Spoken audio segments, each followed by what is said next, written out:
Hello, welcome. This is, if you missed it, I'm going all the way back to lesson one.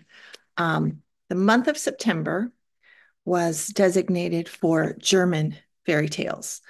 The brothers Grimm, Jacob and Wilhelm Grimm, were the most influential when it came to collection of folklore throughout Germany, Europe, and the world, because they were able to collect and retell and publish 7 editions, which ended up being over 200 fairy tales. Now, what's interesting about the Grimm's brothers fairy tales is they're blunt, brusque, absurd, comical, and tragic. Um, Not your Disney versions of fairy tales. They were never intended to be read by children. They were harsh because the Brothers Grimm intended to reflect um, German traditions. They wanted to preserve these tales because they felt um,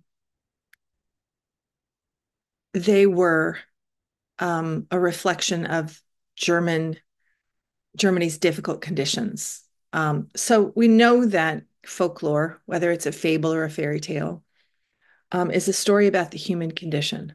So you're going to see characters with massive flaws. One of my favorite stories today that we're going to start with, actually, they've done musicals and plays on the Frog Prince. Um, this version is from 1905. So I'm just going to go ahead and read it. One fine evening, a young princess put on her bonnet and clogs and went out to take a walk by herself in a wood.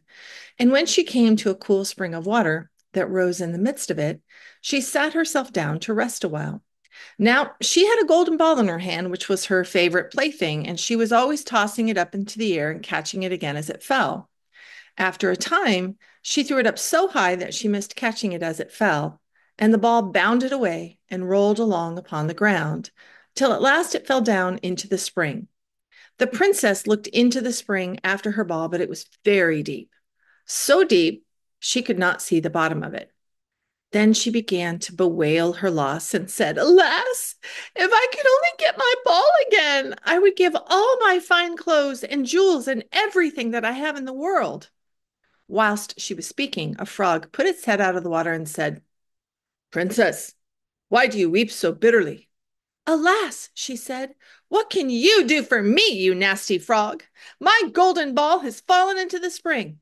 The frog said, "I want not your pearls and jewels and fine clothes, but if you will love me and let me live with you and eat from your off your golden plate and sleep upon your bed, I will bring you your ball again."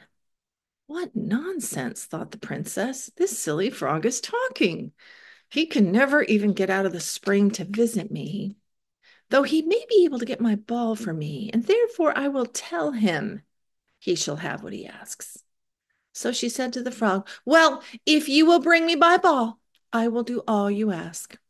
Then the frog put his head down and dived deep under the water. And after a little while, he came up again with the ball in his mouth and threw it on the edge of the spring. As soon as the young princess saw her ball, she ran to pick it up, and she was so overjoyed to have it in her hand again, she never thought of the frog, but ran home with it as fast as she could. The frog called after her, "Stay, princess! Take me with you as you said." But she did not stop to hear a word.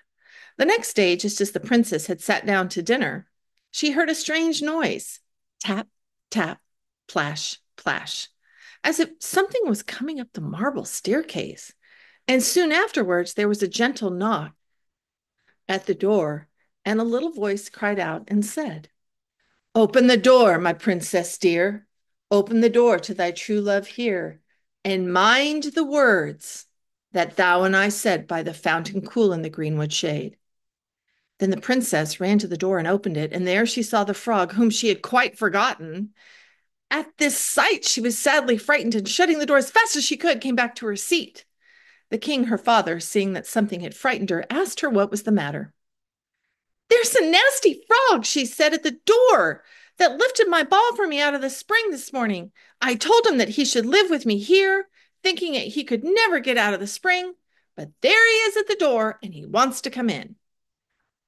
While she was speaking, the frog knocked again at the door, and said, "Open the door, my princess dear. Open the door to thy true love here, and mind the words that thou and I said by the fountain cool in the greenwood shade." Then the king said to the princess, "As you have given your word, you must keep it. So go and let him in." She did so, and the frog hopped into the room and then straight on, tap, tap, plash, plash, from the bottom of the room to the top, till he came up close to the table where the princess sat. "Pray lift me upon chair," said he to the princess, "and let me sit next to you." As soon as she had done this, the frog said, "Put your plate nearer to me, that I may eat out of it." This she did. And when he'd eaten as much as he could, he said, "Now I'm tired. Carry me upstairs and put me into your bed." And the princess, though very unwilling, took him up in her hand and put him upon the pillow of her own bed, where he slept all night long. As soon as it was light, he jumped up, hopped downstairs, and went out of the house. "Now then," thought the princess, "at last he's gone, and I shall be troubled with him no more." But she was mistaken, for when night came again, she heard the same tapping at the door. And the frog came once more and said, "Open the door, my princess dear. Open the door to thy true love here, and mind the words that thou and I said by the fountain cool in the greenwood shade." And when the princess opened the door, the frog came in, slept upon her pillow as before, till the morning broke. And the third night he did the same. But when the princess awoke on the following morning, she was astonished to see, instead of the frog, a handsome prince, gazing on her with the most beautiful eyes she had ever seen. Sorry, I have something stuck in my throat. And standing at the head of her bed. He told her that he had been enchanted by a spiteful fairy who had changed him into a frog, and that he'd been fated so to abide till some princess should take him out of the spring and let him eat from her plate and sleep upon her bed for 3 nights. "You," said the prince, "have broken his cruel charm, and now I have nothing to wish for but that you should go with me into my father's kingdom, where I will marry you and love you as long as you live." The young princess, you may be sure, was not long in saying yes to all this. And as they spoke, a gay coach drove up with 8 beautiful horses decked with plumes of feathers and a golden harness. And behind the coach rode the prince's servant, faithful Heinrich, who had bewailed the misfortunes of the dear master during his enchantment so long and so bitterly that his heart had well nigh burst. They then took leave of the king and got into the coach with 8 horses, and all set out full of joy and merriment for the prince's kingdom, which they reached safely, and there they lived happily a great many years. Okay, so now I'm going to share the screen.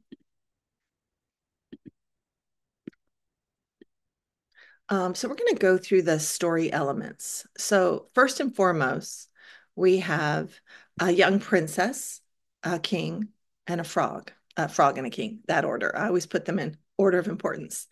You can't have a story without a conflict. So the princess, the ball's not the conflict.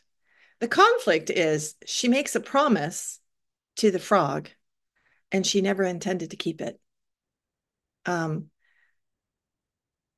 The frog comes back and demands that she honor her word. The king forced the princess who gave her word to abide by the frog's commands. So we have a story beginning with this young princess who's out enjoying a walk in the woods. She throws up the ball too high, unable to catch it, it rolls into the water. So the princess says something really interesting here. She says, "If I could only get my ball again, I would give up all my fine clothes and jewels and everything I have in the world." So I'm right here. Um, what does this say about her? Well, she's pretty affluent. She's a spoiled little girl. Um, she's going to give all her fine clothes and jewels, everything she has in the world for a ball. That means she doesn't value um, the expensive things she has. So she even starts this conversation with the frog. That should have been a red flag. The frog is talking. So we have a supernatural element here. Um, the frog says something interesting. "I want not your pearls and jewels and fine clothes." Now, why would he say that? Well, we know now because we've read the story. He's already rich. He's already a prince in his own right. He doesn't need her wealth. What he needs is her to promise him so he can break the curse. Uh, Let me love me, let me live with you, eat from your golden plate, sleep on your bed. I will bring you your ball. It's ridiculous, right? It's ridiculous, she's thinking, but she agrees. So then the frog comes back the next evening, three times, rule of three. He says, open the door, my princess dear, open the door to thy true love. Here, that's not the important part. It's mind the words. He's saying, remember your promise. Three times he has to remind her. The first time she opens the door, she slams it really quickly. And why does her dad get involved? Well, he's the king. I'm guessing the king has seen supernatural things before, maybe even a curse before. And he probably knows she better abide by it because she could be the cursed one as well. So he's saying, you honor your word. And it's good advice. Um, so then this falling action is just really interesting. He kind of tests her. And we know that fairy tales usually put the protagonist to a test. Lift me upon your chair. Let me sit next to you. Put your plate near to me that I may eat out of it. Now I'm tired. Put me into your bed. Woo. And I'm guessing she did it pretty reluctantly, but she did do it. So she does this for 3 nights. The morning after the third night, she wakes up to see a handsome prince. Um, he was enchanted by a spiteful fairy who had changed him into a frog. He had been fated to abide. Abide means remain till some princess should take him out of the spring.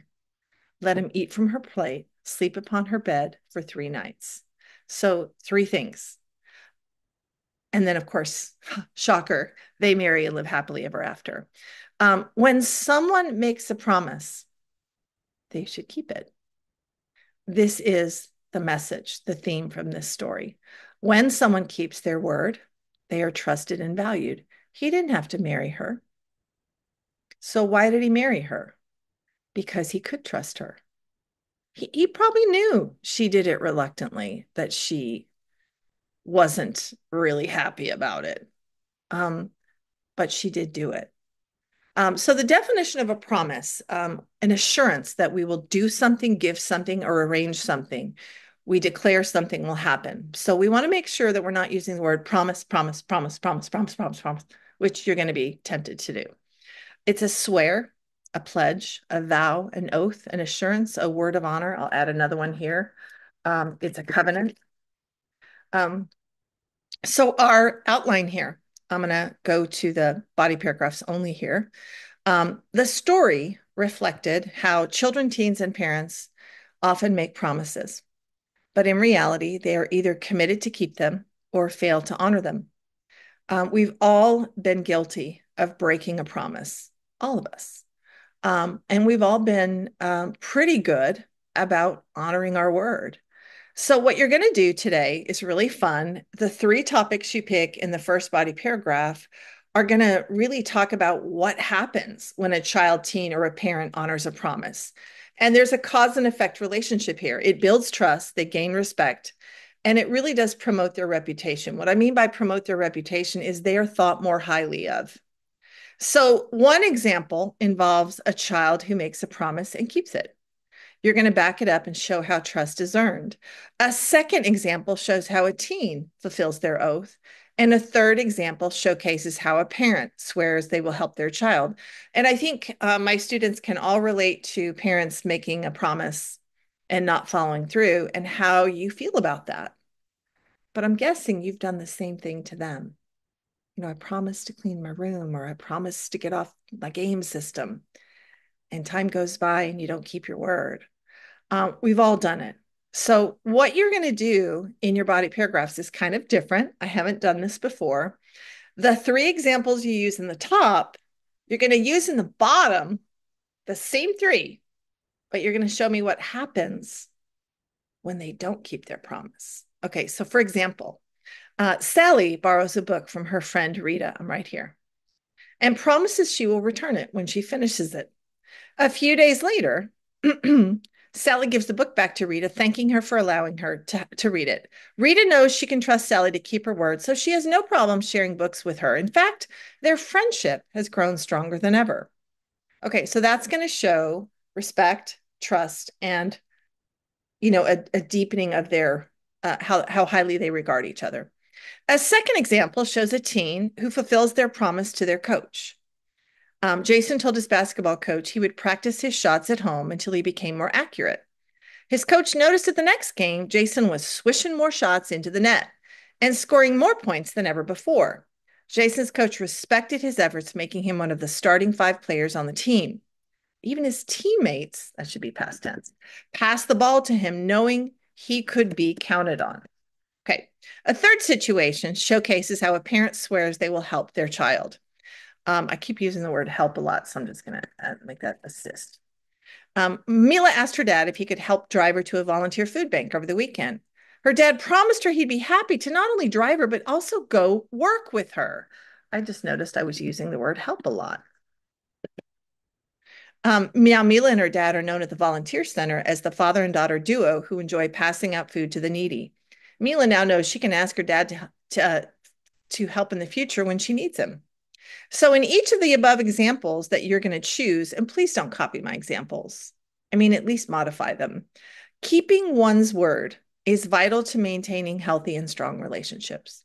Okay, here's the fun part. You get to take the same 3 examples and show what happens when they don't keep their word. So Sally borrows a book from her friend Rita and promises she will return it when she finishes reading it. A few days later, Rita asks Sally for her book. Unfortunately, Sally was careless and lost Rita's book. Rita is furious and never allows Sally to borrow anything she has again. In fact, their friendship has been tested since this incident. So you're using the same example, just showing the opposite. What happens when you break a promise? So if once you do the first body paragraph, the second one shall be easy. So let's talk about Jason when he breaks his word to his coach. He told his coach he'd practice his shots until he became more accurate. Jason told his coach noticed that the next game, Jason continued to miss his shots, which should have improved if he'd practiced like he said he would. Jason's coach stopped believing in Jason and allowed another player to take his spot in the starting 5. His teammates were disappointed in him too.